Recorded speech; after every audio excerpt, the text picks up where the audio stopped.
Bismillahirrahmanirrahim. Assalamualaikum warahmatullahi wabarakatuh. We are from Group 6. The members are Wartika Hartini, Putri Melania, and Ina Rahma Peramita Aulia. We will presentation about negotiating. The first material will be explained by Wartika Hartini. Okay, my name is Wartika Hartini. What is negotiation? Negotiation is a method by which people settle differences. It is a process by compromise or agreement is reached while avoiding argument and dispute. In any disagreement, individuals understandably aim to achieve the best possible outcome for their position or perhaps an organization they represent. However, the principles of fairness, seeking mutual benefit, and maintaining a relationship are the key to a successful outcome. Specific forms of negotiation are used in many situations: international affairs, the legal system, government, industrial dispute, or domestic relationship as example. However, general negotiation skill can be learned and applied in a wide range of activities. Negotiation skill can be of great benefit in resolving any differences that arise between you and others. And business negotiation are negotiation between corporate entities, their vendor, or their employees, but there is a lot beyond that. And function of a negotiation: trade and economic exchange, dealing or trading, interactive decision making or joint project, and conflict resolution or an alternative to war, and drafting joint rules, institutionalization. Okay, next, there are stages of negotiation: preparation, discussion, clarification of goals, negotiate toward a win-win outcome, agreement, implementation of course of action. Okay, next, the first stage of negotiation is preparation. Before any negotiation takes place, a decision needs to be taken as to when and where a meeting will take place to discuss the problem and who will attend. Setting a limited time scale can also be helpful to prevent the disagreement continuing. This stage involves ensuring all the pertinent facts of the situation are known in order to clarify your own position. In the work example above, this would include knowing the rules of your organization, to whom help is given, when help is not felt appropriate, and the grounds for such refusal. Next, discussion. During this stage, individuals or members of each side put forward the case as they see it. It is their understanding of the situation. Key skill during this stage include questioning, listening, and clarifying. Sometimes it is helpful to take notes during the discussion stage to record all points put forward in case there is need for further clarification. It is extremely important to listen, as when disagreement takes place, it is easy to make the mistake of saying too much and listening too little. Each side should have an equal opportunity to present their case. Okay, next, clarifying goals. From the discussion, the goals, interests, and viewpoint of both sides of the disagreement need to be clarified. It is helpful to list these factors in order of priority. Through this clarification, it is often possible to identify or establish some common ground. Clarification is an essential part of the negotiation process. Without it, misunderstandings are likely to occur, which may cause problems and barriers to reaching a beneficial outcome. Sekian. Okay, the next is negotiate towards a win-win outcome. A win-win outcome is usually the best result.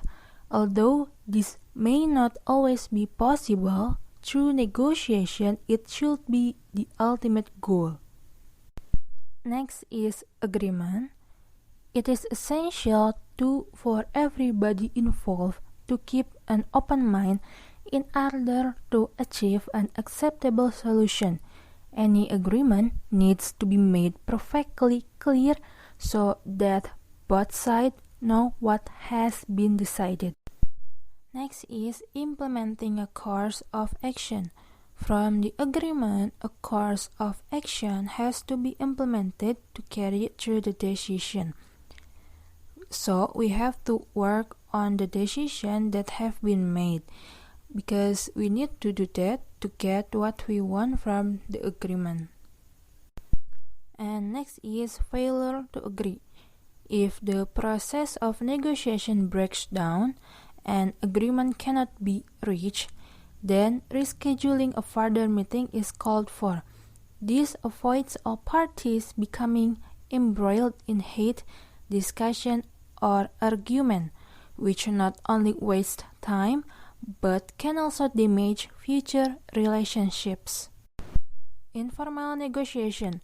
There are times when there is a need to negotiate more informally. At such times, when a difference of opinion arises, it might not be possible or appropriate to go through the stages set out above in a formal manner. Nevertheless, remembering the key points in the stages of formal negotiation may be very helpful in a variety of informal situations. The next material is about 3 elements are important, affect the ultimate outcome of negotiation. We have attitudes, knowledge, and interpersonal skills. Attitudes. All negotiation is strongly influenced by underlying attitudes to the process itself.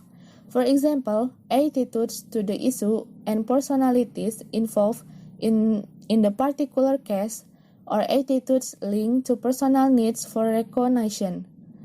Always be aware that, first, negotiation is not an arena for the realization of individual achievement. Second, there can be resentment of the need to negotiate by those in authority. Third, certain features of negotiation may influence a person's behavior. For example, some people may become defensive. Knowledge. The more knowledge you possess of the issue in question, the greater your participation in the process of negotiation. In other words, good preparation is essential. Interpersonal skills. Good interpersonal skills are essential for effective negotiations, both in formal situations and in less formal or one-to-one negotiations. These skills include effective verbal communication. Verbal communication is the use of words to share information with other people. It can therefore include both spoken and written communication. Listening. Listening is the ability to accurately receive and interpret message in the communication process. Listening is so important that many top employers provide listening skill training for their employees. Reducing misunderstandings.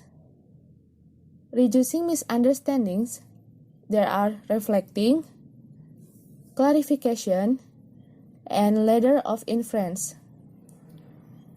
Reflecting is the process paraphrasing and restating both the feelings and words of the speaker. The purposes of reflecting are to allow the speaker to hear their own thoughts and to focus on what they say and feel. To show the speaker that you are trying to perceive the word as they see it and that you are doing your best to understand their message. And last, to encourage them to continue talking. In communication, clarification involves offering back to the speaker the essential meaning, as understood by the listener, of what they have just said, thereby checking that the listener's understanding is correct, and resolving any areas of confusion or misunderstanding. First, proposed by Chris R. Gries, the ladder of inference is a way of describing how you move from a piece of data, a comment made to you, or something that you have observed to happen, through a series of mental processes to a conclusion. Rapport building. Building rapport is the process of establishing that connection. It is usually based on shared experience or view, including a shared sense of humor. Building rapport tends to be most important at the start of an acquaintanceship or working relationship. The rapport created, however, can last for many years. Problem solving.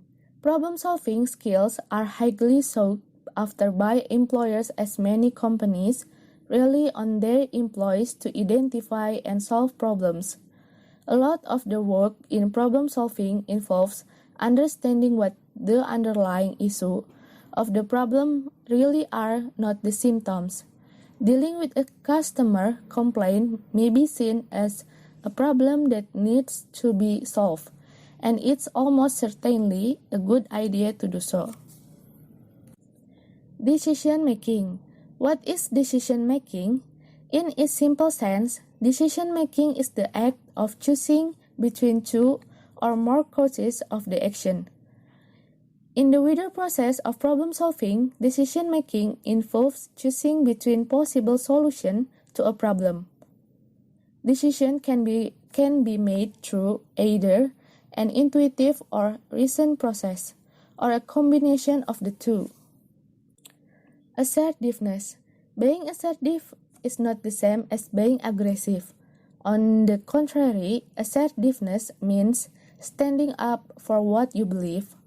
Assertiveness is expressing your thoughts, emotion, belief, and opinion in an honest and appropriate way.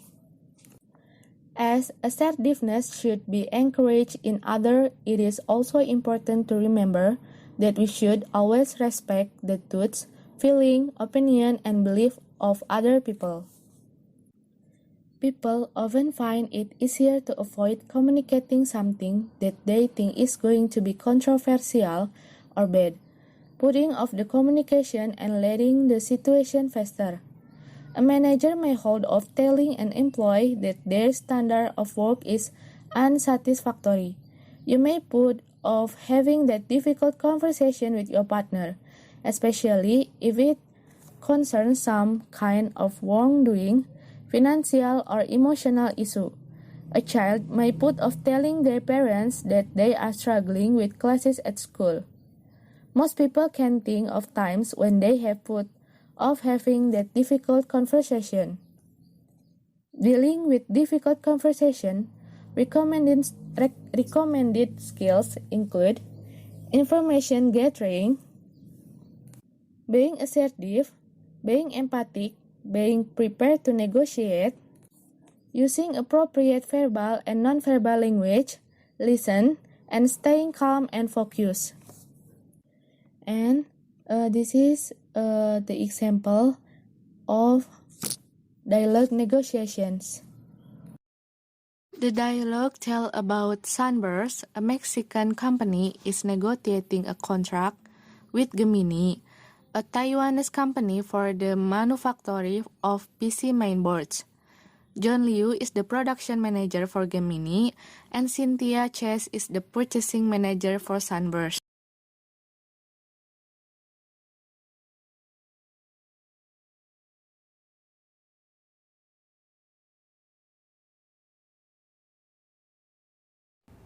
That is our material, and thank you.